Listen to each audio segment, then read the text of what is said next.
Good morning, good afternoon, or good evening, whenever you are tuning in. My name is Jessamyn Reichmann, and I am the host of Specimen the Sociologist. I tend to tell folks that my name rhymes with specimen, but with a J. This platform's mission is quite simple, and that is to explore not only the science behind our social lives, but to figure out how science can be used as a tool to stabilize our social interactions. Now, with the formal introduction out of the way, let's dive into today's episode. I'll be using the next few minutes to give you guys a glimpse into how this podcast came to be and where I plan to take it in the next few seasons. But first, this journey begins with an 18-year-old Jessamyn and her tattoo artist named Clark Kent. It was the summer of 2016, and I had recently graduated from Roosevelt High School here in the heart of Seattle, Washington. Over the span of 4 years, I had done a little bit of everything, whether serving as the student body president, organizing fundraisers, to leading student walkouts, and even being a quote unquote throw bro on our track and field team. Which, fun fact, your girl did throw discus and shot put back in the day. But anywho, wherever there was a crowd of people, I was there in the midst. As I occupied various social spaces on campus, I couldn't help but notice the diverse conversations and lived experiences of each and every student. Over time, I harnessed the power of conversations and their ability to not only shift culture, but to build a strong sense of community among my peers.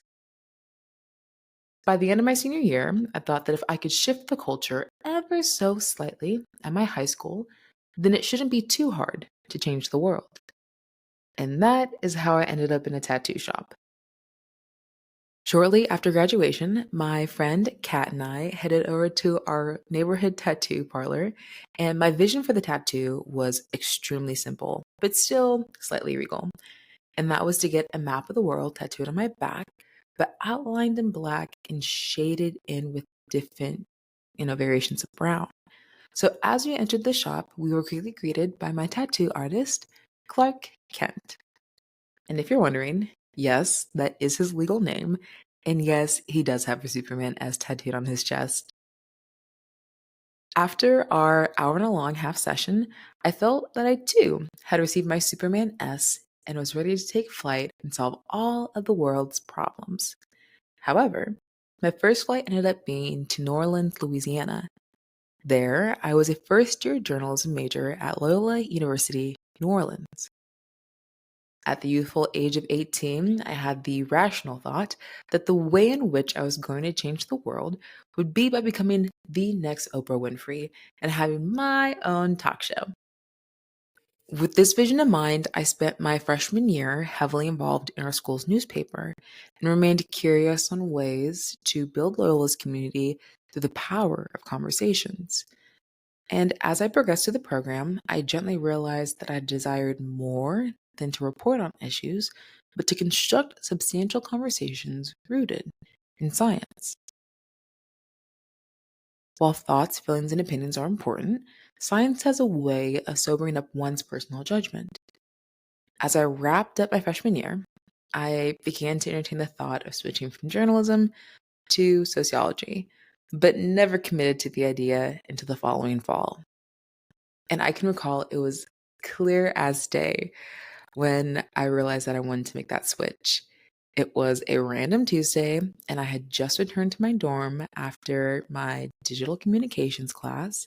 And as I flopped onto my iconic Twin XL mattress, I opened up my laptop, I logged onto our university's online record system, and without informing my academic advisor, my professors, or even my parents, I changed my major to sociology, and I never looked back. That one spontaneous decision radically shifted the rest of my collegiate experience. I fell in love with my department. I made lifelong friends in my classrooms. And by senior year, I even became the recipient of the Spirit of the Gemeinschaft Award, an annual award given to a sociology student of superior character who actively took part in the life of the department, the university, and society at large. Now, this goes without saying, during my undergraduate career, I did a little bit of everything and found myself once again serving as the student body president. My goal by the end of college was to leave no social problem or stone unturned, whether that be addressing food insecurity on campus, the increased cost of tuition and fees, to the high turnover rates for Black male students, or even protecting the sexual rights of students at a private Catholic institution. There was no social problem I was not willing to embrace until the spring of my senior year. COVID-19 came onto the global scene, and in less than a month, my university went fully remote. And I can remember the day that our student senate called an emergency meeting and transferred all constitutional rights to myself and my cabinet. And what was once a bustling senior year filled with problem solving quickly became a quiet and isolated moment in time. Now, presidency aside, I was still a senior about to graduate into the world, and my future quickly became uncertain. And as much as I would like to say that the pandemic fed into that uncertainty, those feelings began far before the shutdown. While I was passionate about sociology, I didn't know how it was going to translate into a profession, and the pressure of people's questions became louder than my personal desires. Questions such as, what are you doing next? And what can you do with a degree in sociology? And does it even pay well? Now, keep in mind, all of these questions and more were often followed up with unsolicited advice. So, in the midst of these unwavering questions, I found myself leaning towards building a career in the legal field with the intention of applying to law school. During undergrad, I was a declared political science minor, consumed with scandal, and unashamedly obsessed with Michelle Obama and local politics. Which, side note, did you know that Michelle Obama was also a sociology major? Anywho, upon graduating into the middle of a global pandemic, I took an academic detour and returned to Loyola in the fall of 2020. And that was to pursue a master's in criminology and justice. Now, this decision came from a very personal conviction, as the death of George Floyd shook me to my core. And in that time, I didn't know whether to join a protest, to donate to a local grassroots movement, or to pursue a career in criminal law. What I did know is that I needed a filter anchored in science that could help me understand crime, victimization, and the criminal justice system from a scientific perspective. And so I found peace eventually in that program. Now, to help afford my graduate program, I returned not only as a student, but as a full time employee in the Department of Residential Life. During the day, I coordinated Loyola's first ever on campus quarantine and isolation, and at night, I was a graduate student. Now, keep in mind, this was before vaccines came on the public scene, and I was considered an essential worker. So that also was a little bit of, as Tom Cruise would say, risky business. Nonetheless, upon the completion of my master's degree, I miraculously secured a job as an executive assistant for an attorney who also happened to be on The Real Housewives of New York, an American reality TV show. During this time, I still had plans to pursue law school, and I began to make the proper arrangements to move to Washington, D.C., but ended up moving to the other Washington, and that being back home to the state. Now, this is where the story takes a turn. After I returned home, I began to experience a wave of personal hardships, whether it was the unexpected passing of my beloved thesis advisor, personal health concerns, or unforeseen challenges involving my family. My dream of pursuing law school and becoming an attorney began to dwindle down to what was the most stable career that a person could build. During that time, I transitioned from being an executive assistant to a program assistant for a private nonprofit based here in Seattle. As I embraced the learning curve of supporting one person to an entire corporate team, I was hit with the second wave of personal hardships. I lost a family member who was really close to me. Finances became tight, and I supported loved ones as they navigated heavy seasons of depression and anxiety. And it just felt like since 2020, I was hit with wave after wave of uncertainty, and all that I wanted was a sunny day or at least a season of stability. Now, after those 3 years of holding my head above water, I finally had enough and needed to prioritize my mental health. It was January 31st, 2023, when I hopped into a call with our amazing executive director to inform him that I was resigning from my post. And after our conversation, I shut my laptop, and then came the third wave, but this time in the form of tears. I didn't realize it, but over the years, I had gotten into the unhealthy pattern of enduring hardships without embracing the process of grief. I found myself building a career and pursuing financial security without being attentive to the ultimate form of security, and that being my emotional well being. After I had a hearty cry session with my mom, I did what any Seattle native would do in that moment, and I picked up a large Pagliacci pizza. I grabbed a six-pack of Buddy's Alpha Beer from Georgetown Brewery, and I also picked up some hair braiding material from our local beauty supply store. Now, once the goodies were secured, I hopped into my cute little Jeep, even though her name is Eep because the J fell off the back. And as I was cruising down I-5, I was headed to my dad's house where I was going to spend a cozy night inside with him and my older sister, Jama. Now, as my sister began to braid my hair, we cracked open a cold one and we turned on Abbott Elementary. Over pizza, beer, and a lot of giggles, nothing else mattered in the world. And I found that to be refreshing for the girl who once wanted to change it. Following my resignation, I found myself taking a flight back to New Orleans for a college friend's wedding. There was just something about returning to the city that began to heal a piece of my heart, whether it was spending time with my cousins, attending an alumni event at my alma mater, to eating cheese fries at Fumps and having a sleepover with my friend Annie. I slowly began to fall back in love with life's greatest gifts, and that being people. After a week full of shenanigans, I returned back home to Seattle, and my family and I embarked on a deep spring clean of our house. And on one of those days, I had found a vintage suitcase of mine filled to the brim with old college essays, old pop up party flyers, handwritten letters received over the years, and some that I wrote that were never even sent. And as any good person who loves to procrastinate just a little bit, I began to comb through each and every letter, and I felt myself coming alive even more. Because the reality is, when you neglect a healthy process of grief and you just continue to move forward at lightning speed, you rob yourself from the gift of being able to be present. And over the years, I didn't realize how I had slowly built up emotional barriers as a means to navigate life's unforeseen circumstances. And in the process, I lost my sense of self. However, anything lost can be found.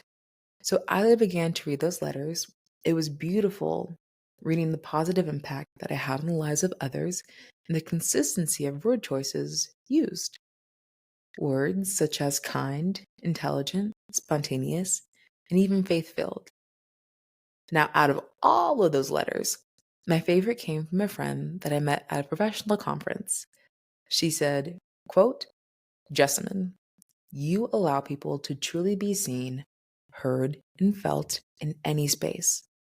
Your vulnerability and magnetism are truly special. So don't doubt that you are qualified. You will hold the world to a higher standard with love. So never be the head, be the heart forever. And y'all, after reading those words, I began to melt inside because the reality was I still had that dream to change the world. And all I needed was a friendly reminder of who I was. However, the question still remains, how could I still change the world? And what would it look like to raise the standard for how we show up as individuals? And how could I discuss the science behind our social lives? As I began to ponder on those questions, I quickly realized that the first step to building a podcast was by unpacking my personal life. How could I build a platform that claims to give listeners a scientific based perspective on their lived experiences if I wasn't able to revisit my own past and process those social interactions from an objective headspace? Thus began the healing phase. So let's pause and contextualize the word healing really fast. This is a common word that is thrown around frequently, or at least it is in the corner of the world that I live in. There are people who believe in the healing power of New Age spiritual practices, traditional forms of therapy, or perhaps recreational usage of drugs to bring about a desired mental state. Every person has their own healing journey, and it is their responsibility to determine if that process produces the healthiest version of them. With that being said, to each their own. For myself, my healing journey primarily consisted of reading the Bible as a means to filter my thoughts, attending therapy sessions, building a consistent prayer life, and having tough conversations with those around me. While my healing journey was and still is faith based, it's not about me building a religious moral compass as a means to quote unquote navigate life. Rather, it has become a process of pursuing the purest version of who I am. Let me give you a few examples. Despite experiencing my parents' marriage and divorce, what was God's standard for marriage? And does his plan entail that it is a safe and stable relationship? Despite being gossiped about, what does the Bible say about building self esteem outside of the word of others? Despite being mishandled in a professional environment, what does the Bible say about healthy leadership?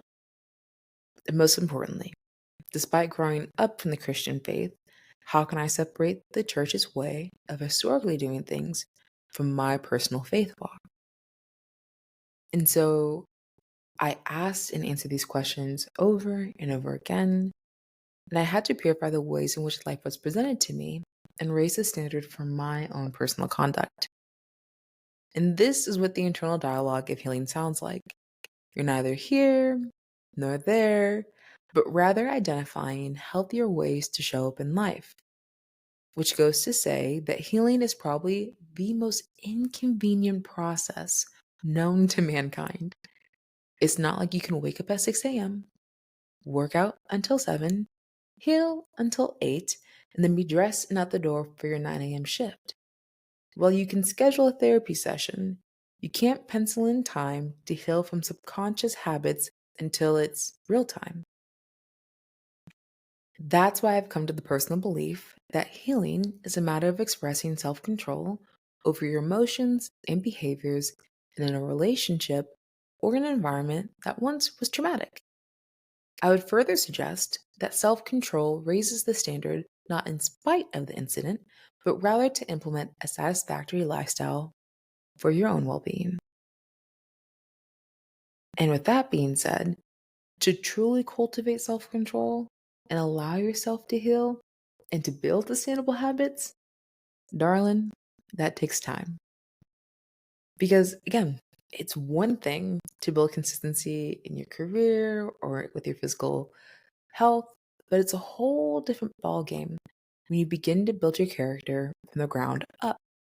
And as I began to show up differently in my personal life, I couldn't help but notice the former social patterns and behaviors that I had once adopted. It was in these small and monotonous moments that the podcast formed from a mere idea to Specimen the Sociologist. So here's a little cheeky timeline for your reference. My pursuit of the podcast began in February of 2023. It wasn't until 5 months into my healing journey that I came up with the official name and logo for the podcast. It wasn't until 12 months into my healing journey that I developed the podcast's official business plan. And it wasn't until a whopping 22 months later into my healing journey that I was able to build out the first season.